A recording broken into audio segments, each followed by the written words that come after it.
I'm Miss Freudenberger. I teach second grade, and I'll be reading chapter 3. Mom was still frozen in place. She whispered, "I never thought. I was so sure I was the only one." She finally snapped out of it and sat down at her desk. "Sorry for acting strange. Come sit, and I'll try to explain." Mom shook her head once more and smiled at me. I sat down slowly. I was super confused. A glowing frog? That only my mom could see? My stomach flipped and flopped. I picked up Sassafras and gave him a squeeze. He settled into my lap and purred, which calmed me down a little. I seriously hoped that all of this would start making sense soon. "Remember how this used to be Grandma and Grandpa's house?" I nodded slowly and kept petting Sassafras as my heart thumped loudly. "When I was your age, I also spent hours wandering in the forest. One day I was tossing rocks into the stream when I saw something shimmer in the sunlight." "The purple frog?" I guessed. Mom nodded. His bright purple skin was covered head to toe with neon orange spots. I'd never seen anything like it. I was sure I'd discovered a new species. I nodded again. I love frogs, and I'd never seen a frog that looked like that.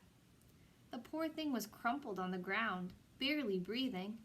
I knew it must be very sick or hurt. I had to help it. I carefully scooped it up and held it close. I found an old empty fish tank in our barn and got to work figuring out what was wrong. Books helped a little, but I needed to run some simple experiments too. I used what I learned from the experiments to help the frog recover. Once he was better, I knew I had to return him to the forest. I reached into his tank and he hopped right into my hand. As I lifted him out, something incredible happened. It was the craziest thing I'd ever seen.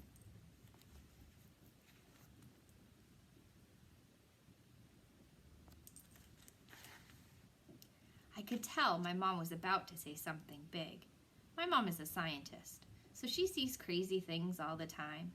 If this was the craziest thing she'd ever seen, then it must have been incredible. I leaned in, scooting so far forward that Sassafras fell to the ground with a whomp. I quickly scooped him back up. "What happened? What did you see?"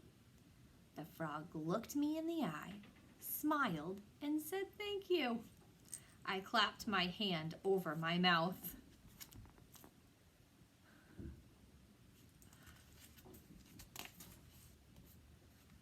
What was going on? Was my mom playing a joke on me? She seemed pretty serious, but a talking frog? Really? It just couldn't be true. "I was so shocked," my mom continued. "I almost tossed the poor frog into the air." "Whoa," he said. "Steady there, little girl. Don't be afraid. My name is Pip, and I'm so grateful for all of your help." Here, I had to interrupt. "But Mom, this is crazy. Frogs can't talk." Mom patted my knee.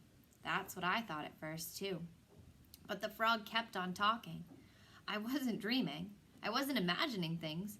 There really was a frog named Pip talking to me. My hands shook so much that I set Pip on a table for his own safety. He told me he'd been out past dark looking for something he'd dropped during the day, and an owl attacked him. He was terrified and hurt, but managed to escape. He didn't remember anything after that until he woke up in our barn.